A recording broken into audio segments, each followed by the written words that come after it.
Pada kesempatan kali ini, kami dari kelompok SGD 21 akan membawakan terkait dengan peran masing-masing prodi berkaitan dengan interprofessional studi. Nah, dalam peran masing-masing prodi tersebut akan kami kaitkan dengan studi kasus 2 yang sudah pernah kami bahas sebelumnya. Interprofessional Education atau IPE didefinisikan sebagai intervensi yang dilakukan oleh satu atau lebih tenaga kesehatan yang dalam kegiatannya itu berinteraksi dan nantinya itu akan memiliki suatu tujuan yang sama untuk meningkatkan kolaborasi dalam bidang kesehatan dan untuk kepentingan pasien atau yang bisa kita sebut sebagai well-being of patients. Nah, berdasarkan dari hasil penelitian yang menggunakan desain studi systematic review and meta-analysis dari Riff et al. Tahun 2013 itu menyatakan bahwa terdapat hasil yang positif atau outcomes yang positif dalam hal interprofessional education yang diberikan secara spesifik dan yang tidak diberikan intervensi maupun edukasi.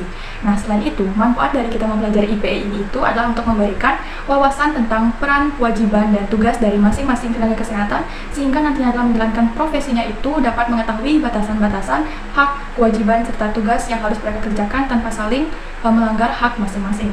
Nah, terkait dengan peran masing-masing prodi dan tenaga kesehatan akan dibahas secara spesifik oleh rekan-rekan saya yang lain. Terima kasih.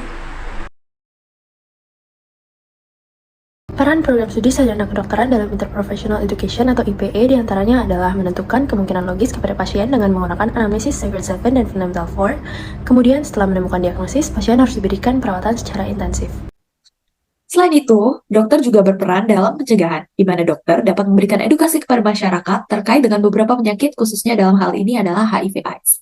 Di sini, dokter harus mempraktikkan cara berkomunikasi dengan baik dan detail, serta jelas pada masyarakat, agar edukasi pencegahan dapat dilakukan dengan benar dan dapat meningkatkan kualitas kesehatan masyarakat. Hal ini dilakukan juga untuk memberikan motivasi untuk menjalani hidup sehat dengan menyesuaikan latar belakang masyarakat. Selain itu, perlu diketahui bahwa saat ini masih belum ada obat untuk benar-benar menyembuhkan HIV/AIDS, sehingga lebih baik untuk mencegah daripada mengobati. Sekian dari saya, terima kasih. Selain itu, dokter juga dapat berperan dalam meningkatkan kesehatan masyarakat melalui pelayanan yang berkelanjutan, serta nantinya juga dapat memberikan pelayanan yang mudah diakses masyarakat. Sekian dari saya, terima kasih. Selain itu, dokter juga berperan untuk memberikan pelayanan primer seperti triase dan penanganan serta pengobatan, alokasi sumber daya, pengawasan dan pemantauan, perawatan pencegahan, dan pelayanan yang terjangkau. Perkenalkan, saya Devi Sriwayuni dengan NIM 2102521021 dari Prodi PSS KPPN. Nah, di sini perawat memiliki peran sebagai caregiver atau pelaksana, di mana perawat senantiasa memberikan dukungan dan juga asuhan keperawatan kepada klien dan juga pasien dengan pemecahan masalah dengan metode dan juga hasil keperawatan sesuai dengan kebutuhan masing-masing klien. Selain itu, perawat juga berperan sebagai pendidik, di mana dengan memberikan konseling kepada pasien, sehingga yang diharapkan adalah asuhan keperawatan tersebut dapat diberikan dan juga mendapatkan hasil yang baik dan juga maksimal. Kemudian, perawat memberikan konseling tidak hanya psikoterapi, namun juga dapat memberikan konselingnya itu dengan psikoreligy, di mana perawat juga dapat memberikan edukasi yang benar tentang HIV/AIDS baik pada penderita, keluarga, dan juga masyarakat. Sehingga harapannya adalah penderita, keluarga, dan juga masyarakat tersebut dapat menerima kondisinya dengan sikap yang benar, dan juga masyarakat dapat memberikan dukungan kepada penderita. Selain itu, perawat juga berperan sebagai advokat dengan melakukan pendampingan dan mempertahankan hubungan yang sering dengan pasien sehingga pasien tidak merasa sendirian dan ditelantarkan. Tunjukkan rasa menghargai dan menerima pasien sehingga dapat meningkatkan rasa percaya diri pasien. Perawat juga perlu mendorong kunjungan terbuka jika memungkinkan, hubungan telepon, dan aktivitas sosial dalam tingkat yang memungkinkan bagi pasien. Adapun peran bidang psikologi dalam menghadapi kasus ini. Yang pertama yaitu konseling. Konseling dapat membantu ODHA untuk merasa didengar, dipahami, dan memberikan ruang aman untuk berbagi perasaan dan pikiran mereka. Yang kedua yaitu pengelolaan stigma. ODHA seringkali menghadapi stigmatisasi dan diskriminasi sosial yang dapat mempengaruhi kesejahteraan mental mereka. Psikolog dapat membantu dalam pengelolaan stigma dengan memberikan dukungan emosional. Yang ketiga yaitu pendidikan terkait HIV/AIDS.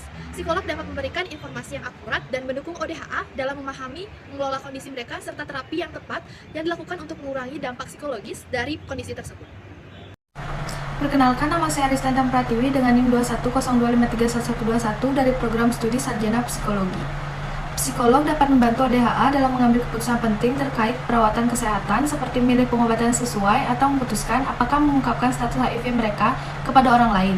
Dukungan ini dapat membantu ODHA merasa lebih percaya diri dan mengelola perubahan dalam hidup mereka.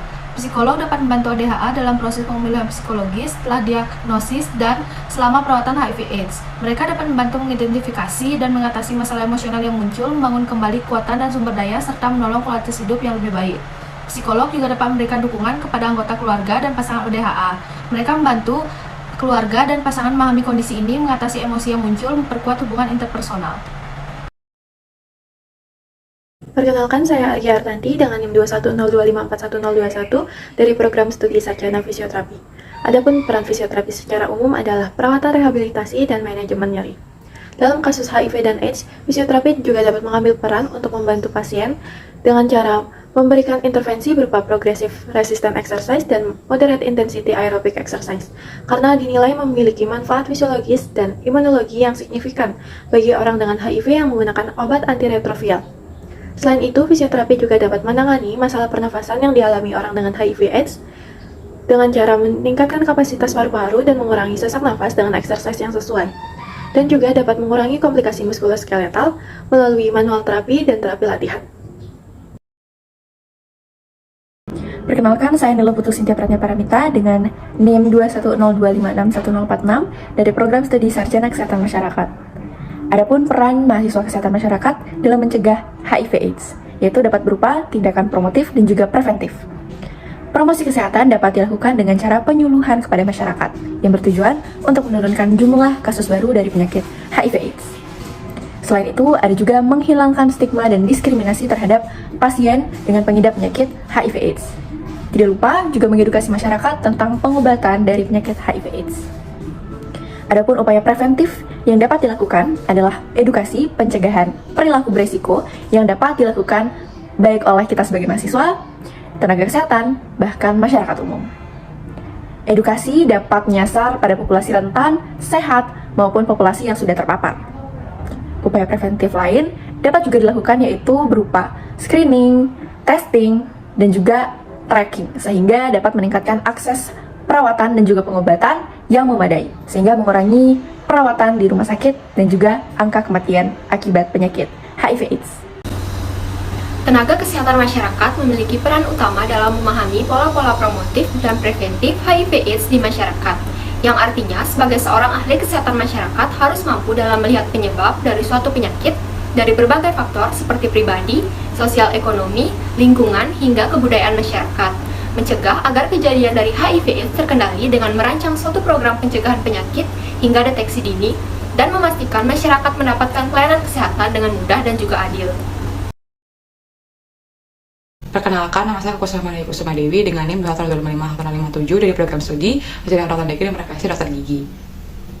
Risiko penularan HIV di ruang praktek dokter gigi sangat tinggi, maka dari itu dokter gigi wajib untuk mengikuti prosedur ketika merawat pasien dengan HIV.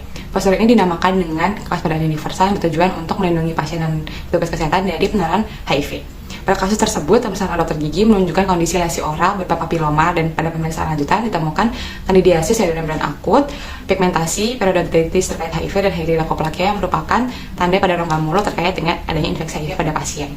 Dokter gigi diharapkan mendapat peran sebagai narasumber dan penyuluh, untuk mengenali manifestasi oral dari infeksi HIV, menjaga kesehatan gigi dan mulut setiap pasien terutama penderita HIV.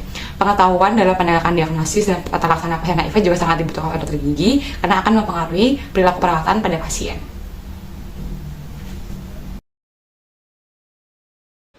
Peran farmasis atau apoteker dalam kasus ini yaitu untuk memberikan rekomendasi terapi yang sesuai untuk pasien.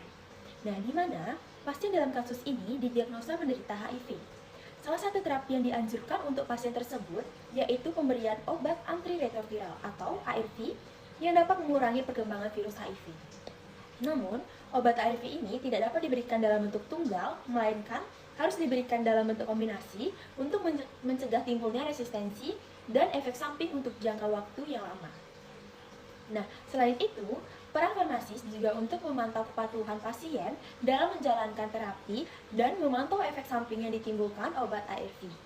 Nah, adapun peran lainnya dari seorang farmasis yaitu memberikan konseling kepada pasien terkait dengan obat, meliputi indikasi obat, dosis, cara penggunaan, dan efek samping yang mungkin ditimbulkan, serta cara penyimpanan obat yang benar.